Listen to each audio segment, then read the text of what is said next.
Je te retrouve encore aujourd'hui et c'est avec beaucoup de plaisir. Je te salue.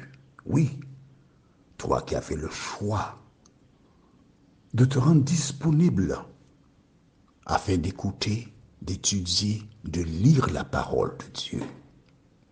Aujourd'hui, notre sujet est très simple. Et si Jésus revenait en 2, 0, 2, j'ai pas mis de chiffre derrière. Tu peux mettre 6, tu peux mettre 7, tu peux mettre 8, tu peux mettre 9. D'accord? Nous allons aborder ce thème parce qu'il est très important. Il est fondamental. Il faut que tu aies une idée claire, nette et précise par rapport à la date du retour de Jésus. D'accord? Juste avant, prions. Nous revenons vers toi, Seigneur, la source de notre vie, afin de continuer notre compréhension de la parole. Nous ne voulons plus nous laisser diriger par quiconque. Nous ne voulons plus nous laisser tromper par quiconque. Nous voulons savoir ce que toi, Jésus, tu as à nous dire par rapport à telle ou telle chose. Merci de continuer de nous éclairer. Nous t'avons prié au nom de Jésus et pour ta gloire éternelle. Amen.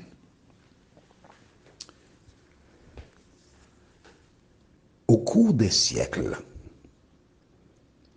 différentes personnes ont tenté de fixer la date du retour de Jésus. Plusieurs prédicateurs, s'appuyant sur des chiffres, l'histoire, ont donné des dates. Et jusqu'à ce jour, d'autres personnes abordent ce sujet. Qu'a dit Jésus? Que dit la Bible à ce sujet?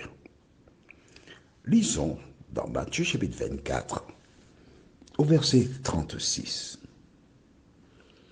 Quant à ce jour et à cette heure-là, nul ne les connaît, pas même les anges des cieux, pas même le Fils, mais seulement le Père et lui seul. D'accord. On pourrait faire un grand débat sur cela. Quand il dit pas même le Fils. Cela laisserait imaginer qu'il y a un seul Dieu et que le Saint-Esprit et Jésus ne savent rien par rapport à la date. Mais n'oublie pas que Jésus a dit, celui qui a vu le Père a vu le Fils, et celui qui a vu le Fils a vu le Père.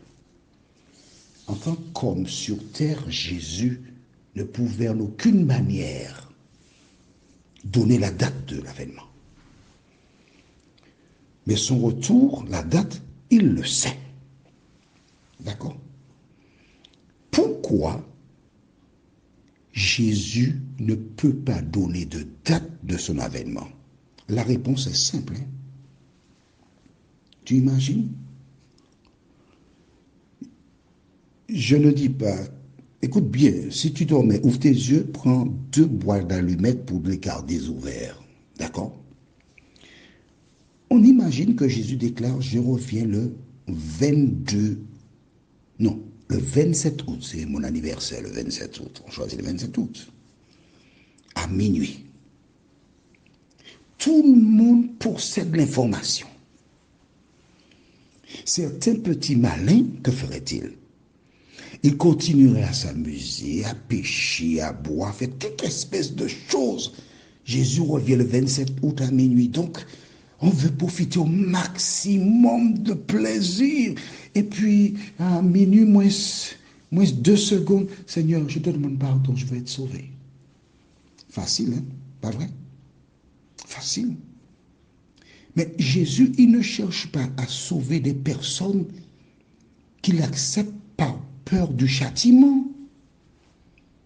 Jésus veut sauver des personnes qui ont fait le choix de rejeter le mal, de rejeter le péché et de s'attacher à lui par amour, pas par crainte. Il existe une différence entre des personnes qui veulent se donner à Jésus parce qu'elles ont peur d'être perdues et d'autres personnes qui, prenant conscience que l'ennemi nous a trompés, que l'ennemi a jeté le trouble sur la race humaine et qui ont compris le message du salut.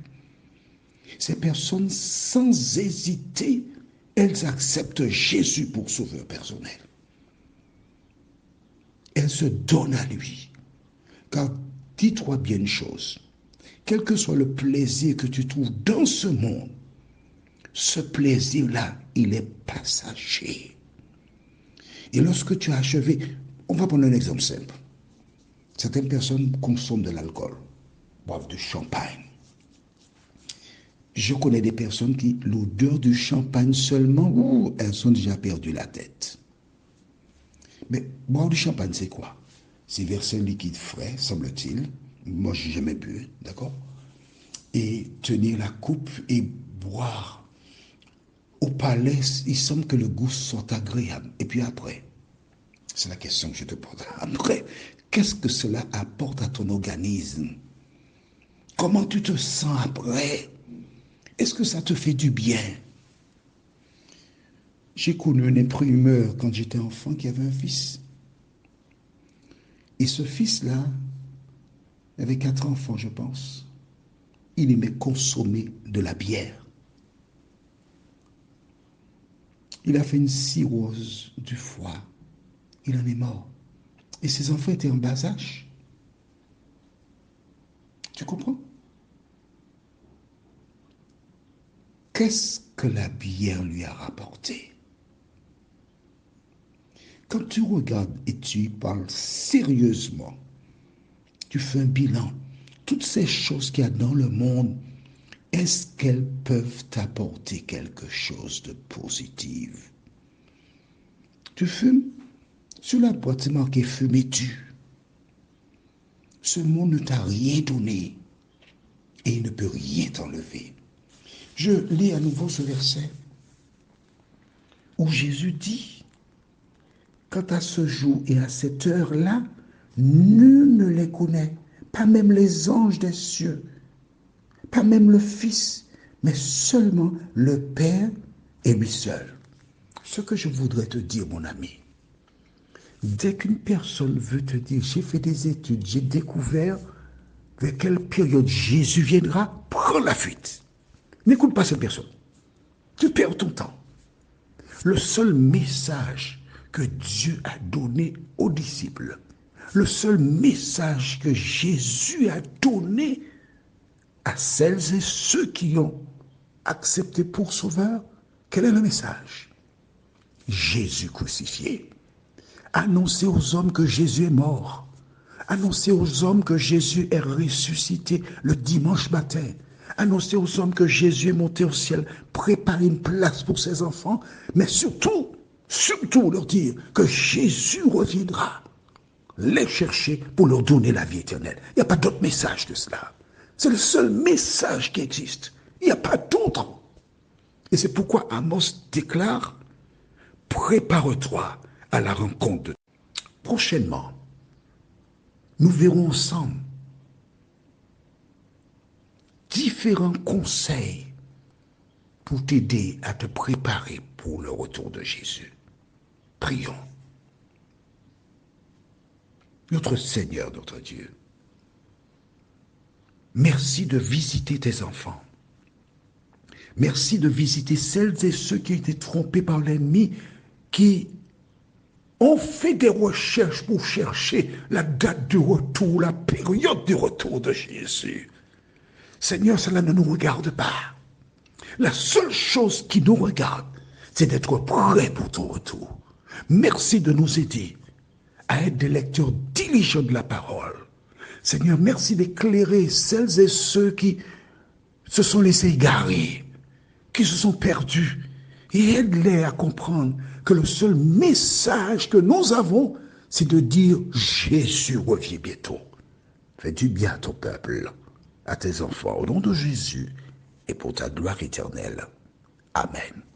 Il me tarde de te retrouver demain, si Dieu nous prête vie.